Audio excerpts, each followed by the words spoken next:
அனைவருக்கும் வணக்கம். இந்த பதிவில் பங்குனி மாதம் தேய்பிறை பஞ்சமி தினத்தன்று வராகியனை வழிபாடு செய்யும் பக்தர்கள் பண பிரச்சனை தீர்வதற்காகவும் கடன் பிரச்சனை தீர்வதற்காகவும் வராகி அன்னைக்கு செம்பருத்தி இலை வைத்து எப்படி அர்ச்சனை பண்ண வேண்டும் அப்படிங்கிறத இந்த பதிவில் நம்ம பார்க்க போகிறோம்.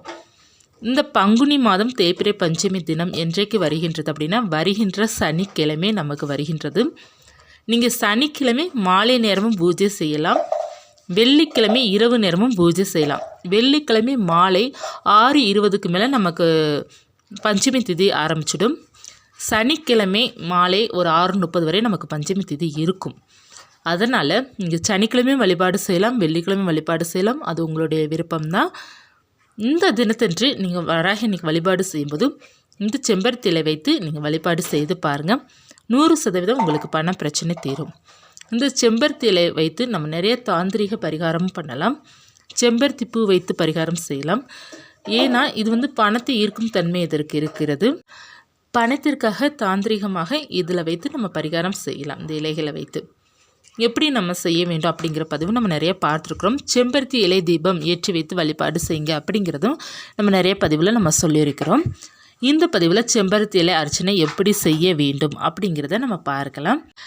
வராகி அன்னையோட படத்தை அலங்காரம் செய்துட்டு நீங்கள் செம்பருத்தி பூ, வராகி அன்னைக்கு பிடித்த சங்கு நிற ஊதாப்பூ, செம்பருத்தி பூ, பிறகு மல்லிகைப்பூ, சாமந்திப்பூ, பிச்சிப்பூ, செந்தாமரை, இதில் உங்களுக்கு எந்த பூக்கள் கிடைக்குதோ அந்த பூக்களால் அலங்காரம் செய்துக்கோங்க.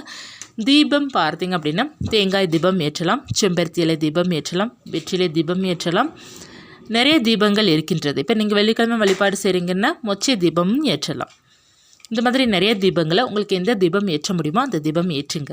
இல்லை எந்த தீபமே ஏற்ற முடியல அப்படின்னா கூட நீங்கள் வராகி அன்னைக்கு 5 அகல் விளக்கோ அல்லது 1 அகல் விளக்கோ தீபம் ஏற்றி வச்சு நீங்கள் அர்ச்சனை பண்ணுவதற்கு செம்பருத்தி இலையை இலைகள் அதிகமாக கிடைக்கிது உங்களுக்கு, உங்களுடைய வீட்டிலே செம்பருத்தி செடி இருக்குது அப்படின்னா ரொம்ப சிறந்தது. ஏன்னா இலைகள் அதிகமாக கிடைக்கும் உங்களுக்கு. 108 இலை எடுத்துக்கோங்க. இல்லை செம்பருத்தி செடி நம்ம வீட்டில் கிடையாது, பக்கத்து வீட்டில் தான் இருக்குது, இல்லை கொஞ்சம் தூரமாக இருக்குது அப்படின்னா நம்ம அதிக இலை பறிச்சுட்டு வர முடியாது. ஒரு 21 இலை பறிச்சுட்டு வாங்க, அல்லது 27, 54, குறைஞ்சபட்சம் ஒரு 9 இலையாவது பறிச்சுட்டு வந்துடுங்க.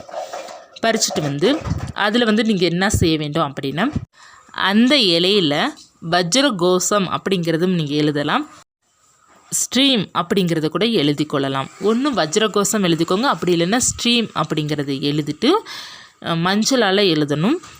மஞ்சள் நீங்கள் கொஞ்சம் கஸ்தூரி மஞ்சளோ அல்லது வெள்ளி மஞ்சள் பொடியோ எடுத்துக்கோங்க. எடுத்துட்டு நீங்கள் ஒரு பவுல்லையோ அல்லது அகல் விளக்குலையோ கலக்கிட்டு நீங்கள் ஒரு உங்கள் மோதிர விரலால் எழுதலாம், அல்லது ஏதாவது சின்ன குச்சி எடுத்து நீங்கள் கூட எழுதி கொள்ளலாம். அப்படி இல்லைன்னா பர்ஸ் கூட வச்சு நீங்கள் பயன்படுத்தலாம். அந்த மாதிரி நீங்கள் எழுதிக்கோங்க. ஸ்ட்ரீம்னு ரொம்ப சின்னதாக எழுதினாலும் பரவாயில்ல, பெருசாக எழுதினாலும் பரவாயில்ல, ஒவ்வொரு இலையிலும் நீங்கள் எழுதிக்கோங்க. இல்லை எழுத முடியல அப்படின்னா நீங்கள் வெறுமனை இலையில் கூட நீங்கள் அர்ச்சனை பண்ணலாம். அது எப்படி அர்ச்சனை பண்ணணும் அப்படிங்கிறது பார்க்கலாம். செம்பருத்தி இலையில் ஸ்ட்ரீம் அப்படிங்கிறத எழுதிக்கோங்க. எழுதிட்டு அந்த இலையை வைத்து நீங்கள் அர்ச்சனை பண்ணணும். இப்போ 108 ₹5 நாணயம் இருக்குது அப்படின்னு இருக்கிறவங்க மட்டும் நான் சொல்கிறேன். செம்பருத்தியில் எடுத்து அதில் ஸ்ட்ரீம்னு எழுதிட்டு அதற்கு மேலே ₹5 நாணயம் வைத்து நீங்கள் வராகி அம்மனுக்கு ஓம் ஸ்ட்ரீம் வராகி நமக அந்த மந்திரத்தை சொல்லலாம், அல்லது காயத்ரி மந்திரத்தை சொல்லலாம், மூல மந்திரம் சொல்லலாம், அல்லது நாமங்கள் 12 நாமங்கள் கூட நீங்கள் சொல்லி அர்ச்சனை பண்ணலாம். செம்பருத்தி இலை ஸ்ட்ரீம்னு எழுதிக்கோங்க. அதற்கு மேலே ₹5 நாணயம் வைத்து ஓம் ஸ்ட்ரீம் வராகி நமக அப்படிங்கிறது படத்திற்கோ அல்லது சிலைக்கோ அல்லது விளக்குக்கோ நீங்கள் அர்ச்சனை பண்ணிக்கோங்க. இப்போ ₹5 நாணயம் இல்லை அப்படி இருப்பவர்கள் செம்பருத்தி இலையில் ஸ்ட்ரீம் மட்டும் எழுதி நீங்கள் அர்ச்சனை பண்ணிக்கோங்க. இல்லைன்னா குங்குமத்தை கூட நீங்கள் அதற்கு மேலே வைத்து வழிபாடு செய்யலாம், வச்சு கூட அர்ச்சனை பண்ணலாம். அப்படி இல்லைன்னா செம்பருத்தி இலை மட்டும் வைத்து நீங்கள் அர்ச்சனை பண்ணிக்கோங்க.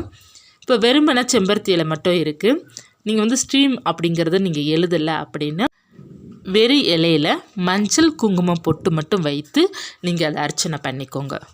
இதில் உங்களுக்கு எது முடியுதோ அதை பண்ணிக்கோங்க. ஒன்று நீங்கள் ஸ்ட்ரீம்னு எழுதி அர்ச்சனை பண்ணணும், அப்படி இல்லைன்னா ₹5 நாணயத்தை மேலே வச்சு அர்ச்சனை பண்ணணும். இல்லை என்றால் நீங்கள் செம்பருத்தியில் மஞ்சள் குங்குமம் பொட்டு மட்டும் வைத்து 108 இலைக்கும் வச்சு நீங்கள் அர்ச்சனை பண்ணிக்கோங்க. 100% உங்களுடைய கடன் பிரச்சனை, பணம் சம்மந்தப்பட்ட பிரச்சனை அனைத்துமே தீரும். நம்பிக்கையோடு இந்த வழிபாடு செய்து பாருங்கள். படம் இல்லாதவர்கள் விளக்குக்கு அர்ச்சனை பண்ணிவிட்டு அந்த இலையை மறுநாள் காலையில் எடுத்து நீங்கள் கால்படாத இடத்துல போட்டுருங்க, அல்லது பூஜை குப்பைகளுடன் நீங்கள் சேர்த்து போட்டுடலாம். நம்ம பழைய பூக்கள்லாம் போடுவோம் பார்த்திங்களா, அந்த பூக்களோட இந்த இலையும் சேர்த்து நீங்கள் கால்படாத இடத்துல போட்டுருங்க. செம்பருத்தி இலை வந்து 108 இலை இல்லாதவர்கள் 21, 27, 54, 9 குறைஞ்சது 9வது வைத்து வழிபாடு செய்துக்கோங்க. நல்ல ஒரு பலனை உங்களுக்கு கொடுக்கும். செம்பருத்தி இலைக்கு மேலே குங்குமத்தை வைத்து அர்ச்சனை பண்ணிங்க அப்படின்னா அந்த குங்குமத்தை வந்து தனியாக எடுத்து வச்சுக்கோங்க. அதை வந்து எடுத்து நீங்கள் வந்து தினமும் வச்சுட்டு வருவது ரொம்ப நல்லது. இப்போ 5 ரூபாய் நாணயத்தை வைத்து நீங்கள் அர்ச்சனை பண்ணுறீங்க இல்லையா, அந்த 5 ரூபாய் நாணயத்தை நீங்கள் என்ன செய்ய வேண்டும் அப்படின்னா அதை நீங்கள் தனியாக எடுத்து வச்சுக்கோங்க. மற்ற ஏதாவது ஒரு பூஜைக்கு அர்ச்சனை பண்ணுவதற்கு நீங்கள் பயன்படுத்தி கொள்ளலாம். அடுத்து பஞ்சமிக்கு நீங்கள் அர்ச்சனை பண்ணுறதுக்கு பயன்படுத்தி கொள்ளலாம். அதுவரையே நீங்கள் ஒரு பாக்ஸில் போட்டு அந்த 5 ரூபாய் நாணயத்தை வச்சுக்கோங்க. 5 ரூபாய் நாணயத்தால் மட்டும்தான் அர்ச்சனை பண்ணணுமா, 1 ரூபாய் நாணயத்தால் அர்ச்சனை பண்ணக்கூடாதான்னு நீங்கள் கேட்பீங்க. தாராளமாக செய்யலாம், எந்த தவறும் கிடையாது. நம்ம வந்து 5 அப்படிங்கிறது வராகினிக்கு உகந்தது இல்லையா, அதனால் 5ன்னு சொன்னேன். இல்லைன்னா நீங்கள் 1 ரூபாய் நாணயத்தை கூட எடுத்துக்கலாம். 108 1 ரூபாய் நாணயத்தை நீங்கள் எடுத்துக்கொள்ளலாம்.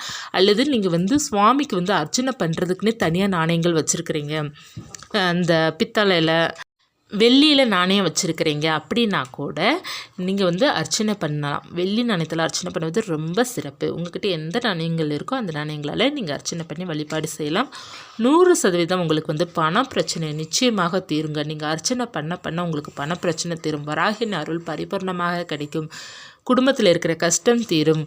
வராகினை எப்போதுமே உங்களுடைய இல்லத்தில் வந்து நிறைந்து இருப்பாங்க.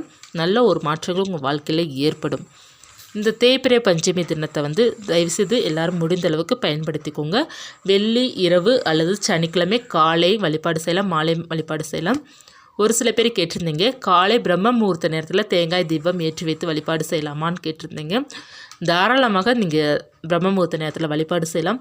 வேலைக்கு கிளம்புபவர்கள், வேலைக்கு போயிட்டு வருபவர்கள், மாலை நேரம் வர முடியல, கொஞ்சம் ரொம்ப லேட்டாகும் அப்படி இருப்பவர்களா இங்கே காலை பிரம்ம முகூர்த்த நேரம் அதிகாலை 3 மணிலேருந்து அல்லது 4 மணிலேருந்து நீங்கள் ஒரு காலை 7 மணிக்குள்ளே தாராளமாக உங்களால் எப்போ முடியுதோ அப்போ பஞ்சமி பூஜை தாராளமாக செய்யலாம். சனிக்கிழமை காலை நமக்கு பஞ்சமி திதி இருக்கின்றது.